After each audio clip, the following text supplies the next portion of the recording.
Comment une maman peut faire du mal à son propre enfant? C'est un truc que je pourrais jamais comprendre. Dans 40 jours et sans relâche, des dizaines d'enquêteurs ont fouillé une décharge de l'Alabama, mètre par mètre, à la recherche du corps d'une petite fille de 2 ans. À ce jour, ils n'ont rien trouvé et pourtant, la justice réclame la peine capitale. Bestie, installe-toi, je te raconte cette histoire et tu me dis ce que t'en penses. Le 16 février 2026, il est un peu plus de 3 heures du matin quand la police reçoit un appel.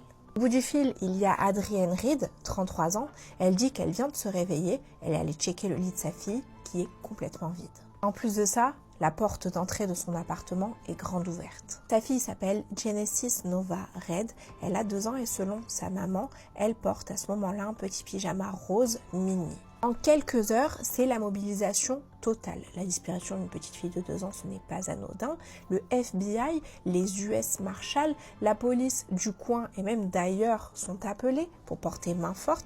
Il y a des drones, des chiens pisteurs. Les bois en face de la résidence sont bouclés. Bref, tout le monde est sur le qui-vive. Et centaines de bénévoles viennent porter main forte aux recherches. Tous les panneaux d'affichage de la ville montrent la photo de la petite Genesis. Mais très vite, quelque chose dans cette histoire ne colle pas vraiment. Tout simplement parce que lorsque les voisins d'Adrienne sont interrogés, ils vont tous avoir la même réponse, à savoir qu'ils n'ont rien entendu cette nuit-là et surtout que cette petite fille, ça fait des semaines qu'ils ne l'ont pas vue dans le coin. Avant cet événement, les voisins croisaient régulièrement la maman en train de faire des promenades quotidiennes avec sa fille. Puis, autour de début janvier, il n'y a plus du tout eu de promenade. L'enfant n'est plus jamais apparu en public. Et puis, il y a ce détail qui a fait à lui seul basculer toute cette enquête, puisqu'un voisin affirme avoir croisé Adrienne dans un magasin le jour de la Saint-Valentin, qui lui a posé la question de savoir comment allait sa fille, chose à laquelle elle a répondu qu'elle ne savait pas avant de s'éloigner et de partir du magasin. Le lendemain, le 17 février, Adrienne est arrêtée, pas pour homicide, pas encore, mais pour fausse déclaration à la police et sa caution est fixée à 1 million de dollars seulement en liquide, ce qui est énorme, hein, parce que dans ce comté, la caution moyenne, elle est fixée généralement autour de 15 000 dollars. Il savait que c'était elle et il voulait pas qu'elle sorte. Lors de ces interrogatoires, la maman va commencer à donner une autre version, les guider vers la piste d'une de ses amies, une certaine Moria.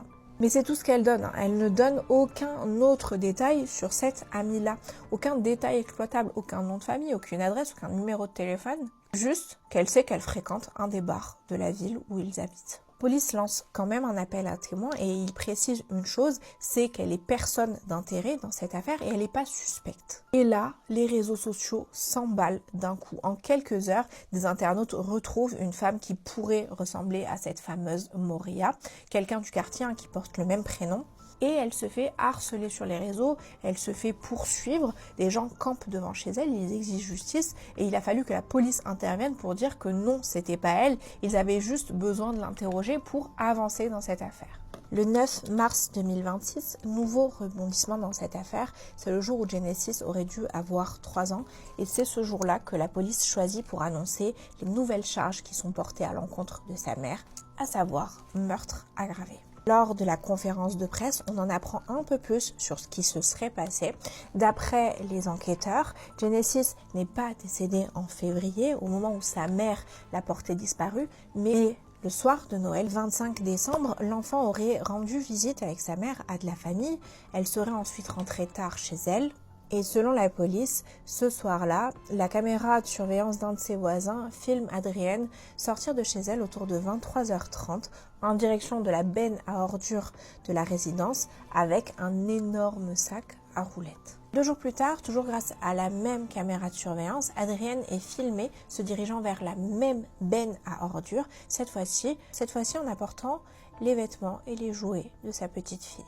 Ce que je vous dis là, c'est la pièce centrale de l'accusation, puisqu'à ce moment-là, on n'a pas de corps, on a juste ces images, on n'a pas d'aveu, on n'a rien d'autre que ces images. Si vous comptez bien, il s'est passé 53 jours entre ces images-là qui ont été filmées et l'appel qu'elle a passé au 911. Et si on en croit les images, la petite a fini à la décharge, il s'est passé 53 jours pendant lesquels elle a manipulé tout le monde, 53 jours pendant lesquels les preuves ont été détruites, pendant lesquels les ordures ont été compactées et emmenées à d'autres endroits. Et c'est ça qui va expliquer toutes les difficultés qu'il va y avoir dans la suite de cette histoire. La décharge où les restes de la petite ont très certainement fini, c'est la décharge du comté. C'est une décharge qui est gigantesque, qui reçoit environ 1200 tonnes de déchets par jour.